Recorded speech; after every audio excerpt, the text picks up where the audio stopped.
gun. Ramos looking like he's got one more good run. His hips are a little shaky, but his heart is still true. Oh, how that dog loves hunting with me and you. Sporting Dog Adventures, run, boy, run. Everything you need is here under the sun. The Sporting Dog Adventures podcast is proudly brought to you by Soggy Acres Retrievers. Remember, everyone deserves a Soggy dog. Welcome to the Sporting Dog Adventures podcast. It is officially hunting season. Well, not for everyone, and not all of our seasons are open here in Wisconsin, but it is the greatest time of the year. I am here with my dog Scarlett. She is biting my hand and trying to get my attention while I speak. And I've got a great series of topics today for our 3 segments. First, we're going to talk about your nutrition and when to feed a dog on the hunt, and water, what you will let them drink while they're out on the hunt. Next, we are going to talk about training, and we're going to talk about dogs breaking on the shot, breaking before birds, and how to correct it. And finally, we are going to talk about a blind that I built to give everyone some ideas that will, in my opinion, revolutionize blinds, because it allows you to have a simpler product that you're putting out in the field that isn't going to be as expensive and won't take as much time to get ready for the hunt. So let's start with our first topic, which is when to feed your dog. Dog food companies will tell you that you should feed dogs once a day. I get that. Dogs, the thought process is when they're in the wild, they only eat once a day and they usually eat a large meal. I try to feed my dogs twice a day, whether in training or in hunting. And I try to make it so that you don't have gastric issues. Everyone has heard the term having their dog's stomach turn or flip because they ate before a hunt, or I've seen dogs that will vomit up all of their food because of excitement and water intake and a hunt. So what I do is, I guess I would say I probably kind of split the baby, as they say. If I'm taking a dog out waterfowl hunting in the morning, generally speaking, you are up early. So we are up at, let's say, 3:30 to get the gear packed, get everything going. I feed the dog right away. Hunting is not going to be until 6 o'clock or 6:30 when the dog is going to be actually working. So on days like this, I will give them a small amount of food. I'll give them, let's say, if they have 2 cups in the morning, 2 cups at night, I'll actually switch their food, and I will do 1 cup in the morning and 3 cups at night. It seems like it works out well. I don't have gastric issues for the dogs. I don't have a fear of their stomach having any issues because I'm not running them right after they've been fed. So it's, again, why when I first get up, first thing I do is feed the dog that I'm taking out hunting. Now, if I am going to hit the field immediately upon getting up, which honestly that never happens because I'm an early riser, but if I were going to hit the field immediately, I would probably not feed a dog if you're going to take them out right to the get-go. And I would feed them on several breaks while we're in the field and just giving them a certain amount of food, a certain balanced out amount of food when they're taking an hour or 2 off. Again, I want them to have their food in them, but not a lot, so that if they're ingesting a bunch of water or they get excited, that they are vomiting or having gastric issues. Everyone's seen a good hunting dog. They go to the bathroom about 75 times once you have them out. So we don't want to accentuate any issues with them.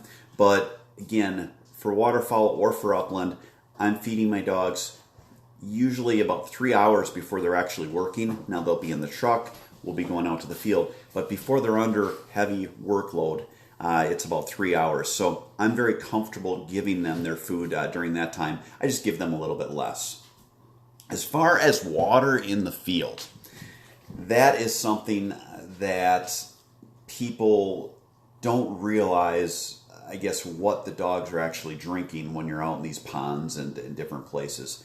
As far as water in the field, if you drink out of the bodies of water we hunt ducks on, or even body of water that is available for dogs when they're upland hunting, you'd get incredibly sick. Giardia, coccidia, all sorts of parasites live in that water because it's stagnant water. I heard someone a few days ago call it beaver fever, and that's why people don't drink it. Beaver fever is stagnant water, so you're picking up more than likely Giardia. I've seen all this through having a kennel, through working with dogs, and through litters, that I know what it does to the dog. I know, in essence, how to try to avoid it, but in some instances, it's just not avoidable. Is it something that is going to harm your dog? In the short term, yes, it'll make them sick. In the long term, if you're giving them medication and you get them to the vet, it's not going to be something that your dog is going to succumb to. But we can avoid all of this by taking along a bowl and clean water for the dog to drink. So in between retrieves, the dog can actually have some clean water to drink. The dog can be in a position where they are not ingesting all these bad things, which ultimately dogs do end up having in their systems at some point, because dogs are great about drinking out of puddles. They're great out of eating animal feces, and all of these things are where the parasites lurk, because wild animals are not treated and puddles are like a petri dish.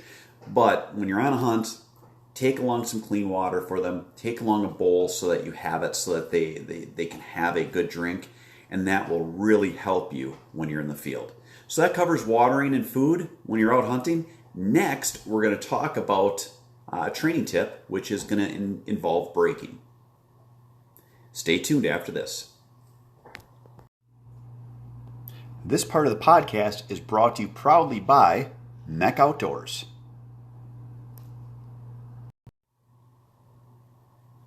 Having your dog break is one of the most common things that people deal with in the field when you are working with a waterfowl dog. It is something that all dogs will attempt at some point. It is what I was critiqued on most with the TV show, because we had so much going on in the blind and the dogs were hunted over such duration that I did not have time to tune the dogs up as much as I'd like, so we had times where the dogs would break. I've made a concerted effort that my dogs now will not break, and it's funny because during teal season I had out my male Ace, Ace is qualified all age. He's got his master title, he's got his finish title, he passed the HRC Grand, and on 3 different occasions he broke. He hadn't been hunted extensively, so this was a new thing for him. And having birds on the water and more birds working, where we basically kept him in, he was so excited, he has so much drive, that on 2 different occasions he broke. So what do we do when they break? Well, one, he broke once when we had birds sitting on the water and they were just out too far and we had more working. So that was just unacceptable. Kind of wrecked that part of the hunt.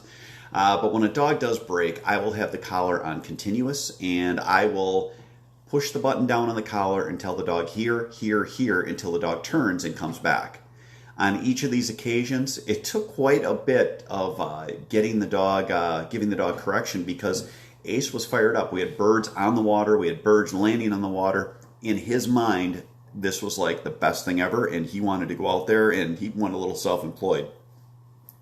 We fixed it. We made sure that he was under control. He actually, it was funny because my kids made the point that he was pouting after. He was walking at heel and kind of looking at me like, you're the biggest jerk ever. Don't feel bad when you correct your dogs. Just correct them, give them praise when they do something good, but correct them and move on, move forward, and make sure that this is something that they're not doing in the field, because the more dogs break, the more easily it is for them to leave. And if you're hunting with someone also that has a dog that breaks, they will look, and the threat of competition will greatly accentuate the chances that your dog is going to break.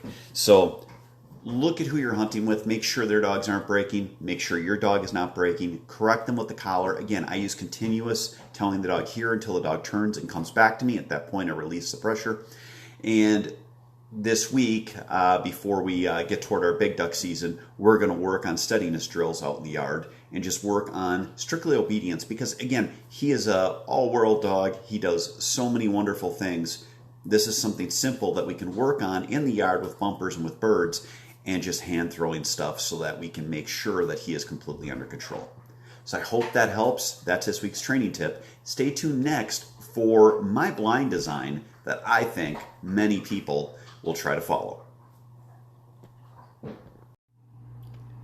This portion of the podcast is proudly brought to you by Boucher Automotive in Janesville, Wisconsin.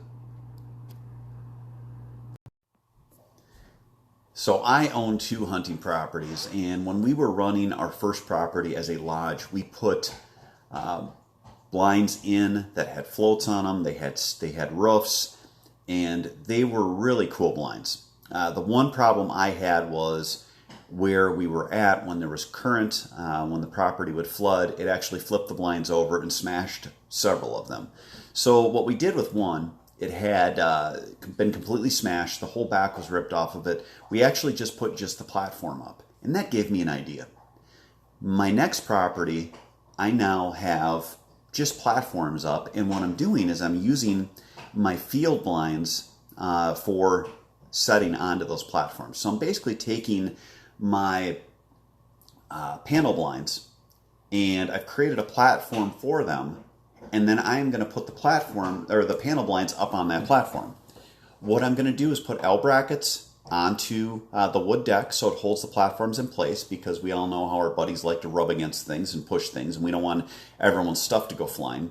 So it's basically going to have a space for the blinds to sit in and hold them in place. I'm also going to have a regular field dog blind that is going to be on that platform, and it's going to work great because everyone knows you have to get those blinds brushed in, and that is something that I will say I've got several that are probably not brushed in good enough, but they're going to have to do for the year because I just ran out of time. When I'm taking my panel blinds out, you can brush them in the day before, have all your cover on those blinds, and then simply just expand them and put them up once you get to where you're going. And we're talking about one of our properties is a 20-minute drive.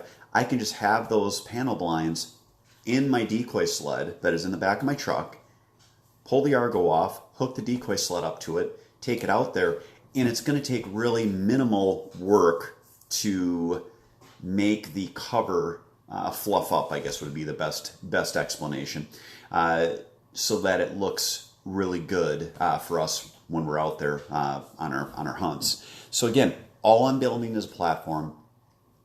To build these platforms, I am looking at probably somewhere in the neighborhood of about a $300 investment, maybe $350. Putting them up, it is a 12-foot long by 6-foot wide platform, and we will throw these panel blinds up, have them locked into place, and we're ready for the hunt. We're concealed. We're not sitting on mud seats in the water with our stuff all wet. It is going to be something that I don't even look at as an experiment. It's going to be something that as our years go on, we're going to continue to add platforms in the property because, again, we have our panel blinds and we can take them wherever we want to hunt. So I hope that helps you for this week's hunting tip. I'm excited. The season is here. Send us some pictures to Sporting Dog Adventures on Facebook. We'd love to see you and your dogs having success in the field. Take care and God bless. Sporting Dog Adventures run